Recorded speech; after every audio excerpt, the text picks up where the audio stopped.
Hello students, how are you? How are your studying going on? Well, fine. Okay. So we are discussing our current electricity and today's topic is resistivity. Already we have discussed resistivity, a special note on resistivity. And this is our channel, Physics Gallery, Asha Vinu. Okay, so let us start. A very good morning to all of you. So, in the last classes, we have discussed what is resistivity or specific resistance. Okay. Resistivity has a speciality. Resistivity is obtained as a constant. Resistivity rho is obtained as a constant during the relation of resistance with length and area of cross-section of the conductor. That is, when we have studied the factors affecting the resistance, we studied that resistance of a metallic conductor proportional to the length and inversely proportional to the area of cross section.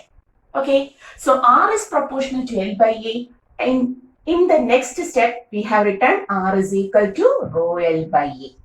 Okay, so rho acts as a proportionality constant for the relation connecting resistance to L and A, to length and area of cross section. It means that the resistivity of a metal doesn't depend upon the length and area of cross section of that metal. Whatever may be the length and area of cross section of the metal taken, the resistivity remains constant because resistivity is the constant for the relation connecting resistance to length and area of cross section. It means that resistivity is independent. It is independent on the length L and area of cross section A of a metal. Important. Okay. Whatever may be the length or area of cross section for a given metal, resistivity remains constant because it is obtained as a constant, proportionality constant for the relation of resistance to length and area of cross section. It means that resistivity of a material depends on, that is, we are discussing factors affecting resistivity. It depends on, first one, the material itself. For copper, for iron, and so on, each and every metal possesses different resistivity. But for a given metal, for copper, resistivity is always a constant. For iron, it is always a constant, and so on. Okay, so it depends on material and also on temperature. It also depends on temperature. Okay, so resistance of a material, of a metal depends on length, area of cross section, material and temperature. But resistivity depends only on. So what are the factors affecting the resistivity of a metal? Only material and temperature. The first factor, material. As the material changes, resistivity changes. We cannot take a direct equation to connect this resistivity and material. Okay, we can generally say that resistivity changes with metal taken.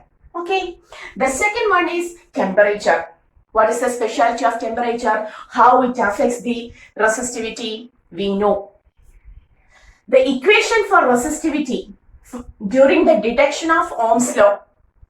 During the detection of Ohm's law, we have studied already in the earlier classes that resistivity is obtained as rho is equal to m by n e square tau, where m is the mass of electron, E is the charge of electron, N is the number density, the number of electrons given per unit volume, and tau is the time interval between, average time interval between two successive collisions called as the relaxation time. We know that. Okay. So, rho is equal to m by n e square tau. We can say rho is inversely proportional to relaxation time tau. Okay. So, what happens as the temperature is increased?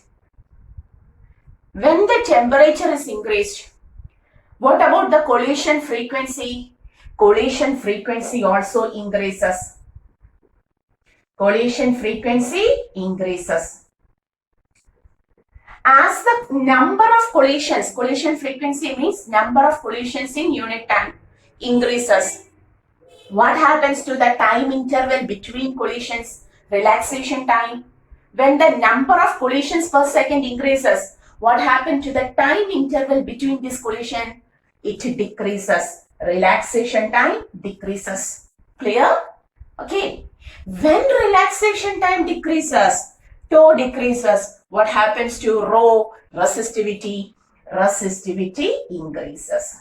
Okay. So we can say as the temperature increases, the number of collisions made per unit time increases. When the number of collisions increases, the time interval between the collision called as the relaxation time tau decreases. When time decreases, what happens to resistivity? Rho increases. That means as the temperature is increased, we can say as temperature is increased, resistivity also increases. Okay, when the temperature is increased, resistivity also increases. Okay, what is the reason behind that? This is the reason behind that. Clear? Okay, so resistivity is always directly proportional to the temperature. Okay, and when we have taken the relation of resistance with temperature, we have taken an equation like this. A metal, when it was at a temperature T1, the resistance was R1. When the temperature is increased to T2, the resistance increases to R2. Okay, then the relation connecting the four factors, tell me, R2 is equal to R1 into 1 plus alpha delta T. Okay, where alpha was called as the temperature coefficient of resistance. We have studied already. Okay, temperature coefficient of resistance. Already we have studied the equation for the relation of resistance with temperature. Similarly, when the temperature is T1, we are now going to take its resistivity as ρ1. Okay, when the temperature rises to T2, the resistivity becomes ρ2. Then what is the relation connecting the new four quantities, that is T1 ρ1, T2 ρ2? The similar equation here also we will write ρ2 is equal to ρ1 into 1 plus alpha delta T, where alpha is the temperature coefficient of resistance. Okay, so ρ2 is equal to ρ1 into 1 plus alpha delta T. Clear? Okay, so there is no change in the equation, the same thing, because both of them are R is equal to rho L by A, L and A is constant in this case, so it can be cancelled out. Okay, that is, we don't have to go to in depth how this equation is obtained. We just want this equation for our entrance level of questions. Ρ2 is equal to ρ1 into 1 plus alpha delta T. Okay, and the alpha value is positive for metals, negative for electrolytes, semiconductors, etc. Already we have discussed. So this is the relation of resistivity with temperature. So the factors affecting the resistivity are only material and temperature. There will be questions like this. When the length of a metal is made double by stretching, when the length of a metal is made double by stretching, what happens to its resistivity? What happens to its resistance? When a copper metal wire is stretched to double its length, there is no change in resistivity, because resistivity doesn't depend upon length and area of cross section, but the resistance changes. What happens to the resistance when the length is increased to n times? Already we have studied. Tell me, I have to hear. Yes, the new resistance will be n square times the initial resistance. When the length is made double, 2 square times the initial, 4 times the initial resistance. Okay, clear? The resistance changes during stretching, but the resistivity doesn't changes during stretching. Clear? Resistivity depends only on the material and temperature. The relation with temperature is same as that for resistance and temperature. The dependence of resistance and temperature on temperature. Okay, clear? So we understood. So we have studied that the resistance is directly proportional to temperature.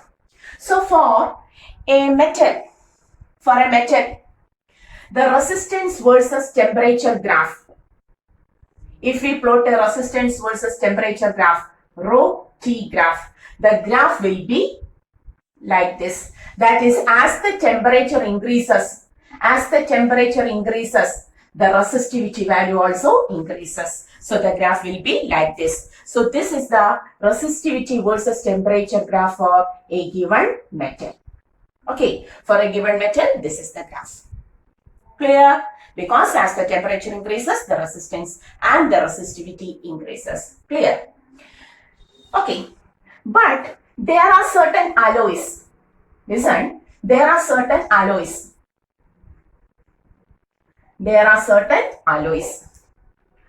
If we take alloys like nichrome, then manganene, then constantan. So these are certain alloys, nichrome, manganene, constantan, etc. For these alloys, okay, the dependence of resistivity with the temperature. The dependence of resistivity with the temperature is very weak. What is the speciality of these alloys? For alloys like nichrome, manganene and constantan, which are the alloys? Nichrome, manganene, constantan, okay, their dependence of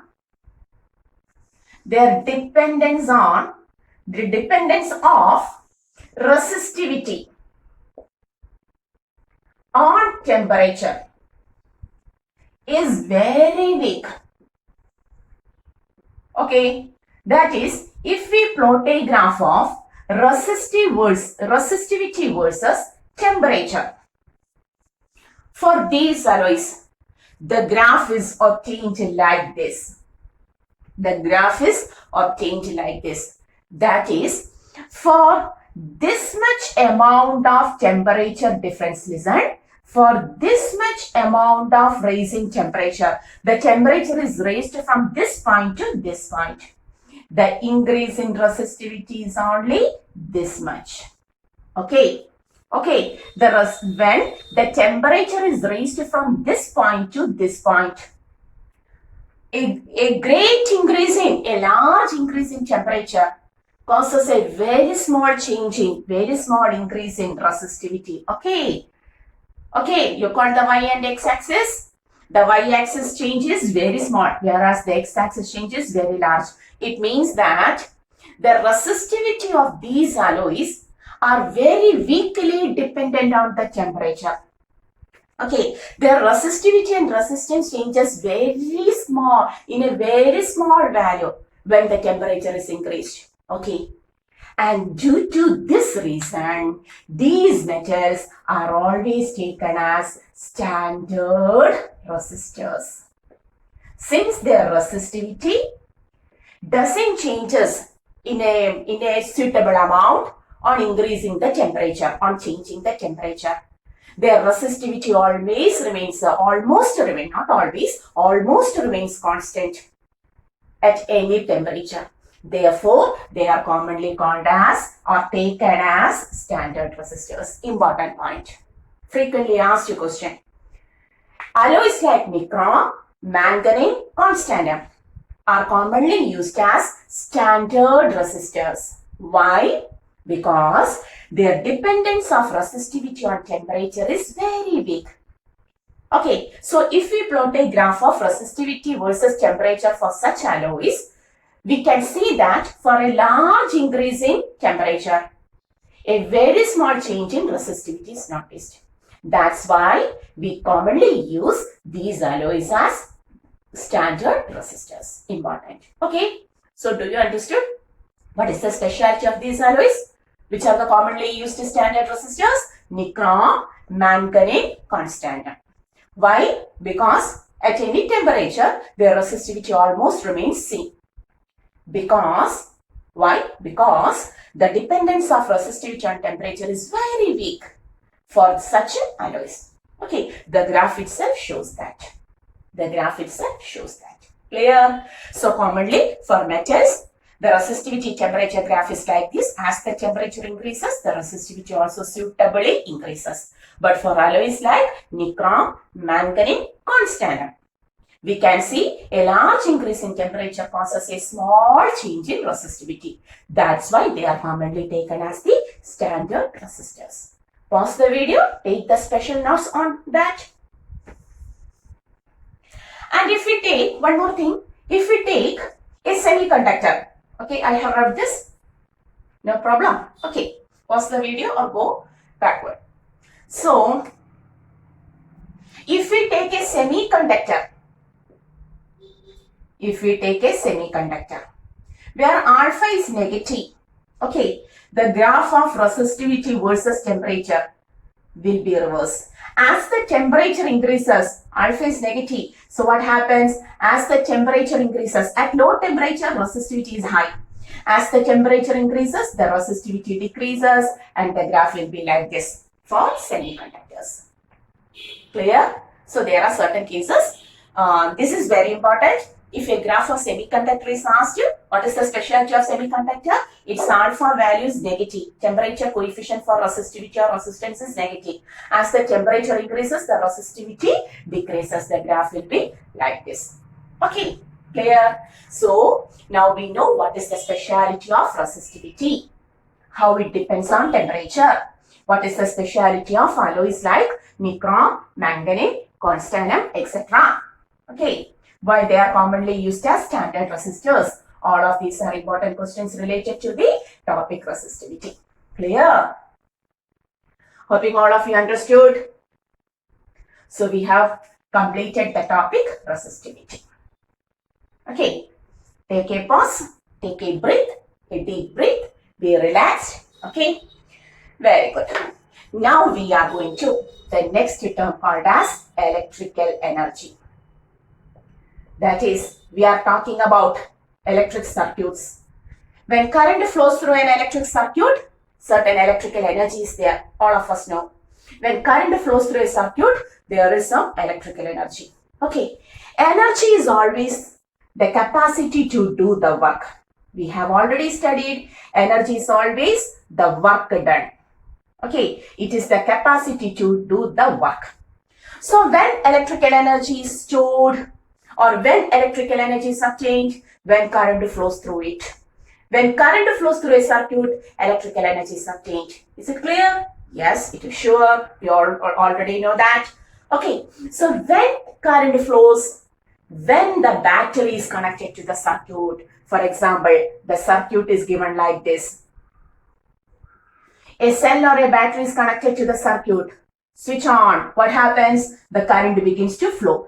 For that, the battery gives a potential difference. Okay. So the work is done by the potential difference to make flow of the charges. Okay. So who does this work? Work done is obtained by potential difference. We have already studied potential difference is work done to bring or to move the charge Q. So work is equal to V into Q. No problem. Okay, but now the flow of charges causes a current. The flow of charges per unit time causes a current. So we don't have charge in our hand. We have only current. So converting Q as IT, we will write the work done becomes V into IT. Clear? Clear? This much work is done by the battery to create some electrical energy through it. That is, providing potential difference V, it flows current I for a time T through this circuit. So, this work done is stored as the electrical energy. So, we can write electrical energy is equal to the work done, which becomes VIT with VIT, potential difference into current into time. Okay. And what is potential difference according to Ohm's law? V is equal to IR. Substituting the value of IR to this V, IR into I into T becomes I square RT. Clear? IR into I square R into T. Okay. Also it is expressed as If V is equal to IR, we can write I is equal to V by R also. So providing the value of I, V into V by R into T. V into V by R into T. V square by R into T. All of these are the equations for electrical energy. So, what are the basic equations for electrical energy? VIT, I square RT, V square by R into T. Pause. Take the notes. Okay. If this is electrical energy, what is electric power? Electrical power. We know power is the rate of work done. Rate of work done. So we can write power is equal to W by T. Okay. Which is the first equation for work done? So all of these are the equation for energy or work done. So we can write VIT by T. Also we can write I square RT by T. Also we can write V square by R into T by T. Or the equation for power becomes VI, I square R also equal to V square by R.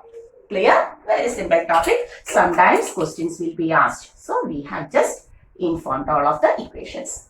My cap falls down again. May I take it? Okay, thank you. Okay. So P is equal to VI, also equal to I square R, also equal to V square by R. Okay, clear? What is the unit of power? The equations are very simple. Just you have to understood that there are certain equations like this. Okay. So the unit of power is V naught. Tell me, what is the unit? It is watt. Okay, W. It is watt. And sometimes we use kilowatt, then megawatt, and sometimes also horsepower. All of these are commonly used to unit of watts, higher units. 1 kilowatt is equal to 1000 watts. 1 megawatt is equal to 10 raised to 6 watts. And 1 horsepower is equal to 746 watt. Okay, 746 watts. All of them are important for numericals. Okay. Then, what is the unit of energy? Yes, it is joule. Unit of energy is joule. Sometimes unit of energy is also taken as power into time. Power into time. So a higher unit is, here we use higher unit for energy. And that is kilowatt power, kilowatt hour. Sometimes the SI unit of energy is joule. All of you know that. Already we have studied. So the SI unit of electrical energy is joule. But a higher, a practical unit. This is commonly called as the practical unit. Okay. The practical unit of electrical energy is kilowatt hour. And 1 kilowatt hour is equal to, we will write here, 1 kilowatt hour is equal to, you have to convert kilowatt into watt, 1000. Hour into second, 60 into 60, somewhat equal to 3.6 into 10 raised to 6 joules. Okay. Kilowatt into watt, 1000 watts. 1 hour, 60 into 60 seconds. 3600 seconds. On multiplying, we will get 3.6 into 10 raised to 6 joules. Okay. Clear? So, these are certain topics related to our electrical circuit. So, there is certain electrical energy when current flows through a circuit. Okay. So, we want, what is the amount of that energy? That may be taken either as VIT, also as I square RT, or also as V square by R into T. The unit of electrical energy for any energy is joule, but the practical unit for electrical energy is kilowatt hour. And 1 kilowatt hour is equal to how much joules? 3.6 into 10 raised to 6 joules. Convert kilowatt into watt, hour into second. Okay. Then electrical power. What is power? It is the rate of work done. Energy by time or work by time. We will write it as VI. Electrical power is VI, I square R, V square by R. Its SI unit is watt, and higher units commonly used are kilowatt, megawatt and horsepower. 1 kilowatt, 10 raised to 3 watts. 1 megawatt, 10 raised to 6 watts. And 1 horsepower is 746 watt. Okay, clear? Okay, so we have discussed the electrical energy, electrical power also. Okay, and in our domestic use, we commonly use the electrical energy as units of energy consumed. We commonly use the energy as units. Always we have to pay for the electrical energy we use. Okay, so how we pay for our electrical energy consumption? We always consider the units of electrical energy. Okay, so how to consider this unit of electrical energy consumed? Unit of energy consumed. If you don't know, just ask your parents. They know what is this unit because they always have to pay for each and every unit of electrical energy we consume in our home. Okay, so units of electrical energy consumed. How it is calculated? This is calculated as you have to use the watt. You have to take the watt. Okay, that is you have to take the power. Watt means power. Power in watt into time in hour. You have to multiply power with time in hour divided by 1000. Okay, this equation will give the unit of electrical energy consumed. You have to consider the power in watts into time in hour by 1000. Taking this, you will get the units of electrical energy consumed. Okay, take this. If we use a fan having a motor of capacity 40 watt for 3 hours, what is the number of units consumed? 40 watt, 40 into 3 hours. Time as hour, not take it in seconds. So 40 into 3 by 1000 will be the number of units used for that fan when it is used for 3 hours. Okay. Thus, we calculate the number of electrical energy consumed. Units, the units of electrical energy consumed. Okay, so today's class is over. We have completed the topic electrical energy, electric power.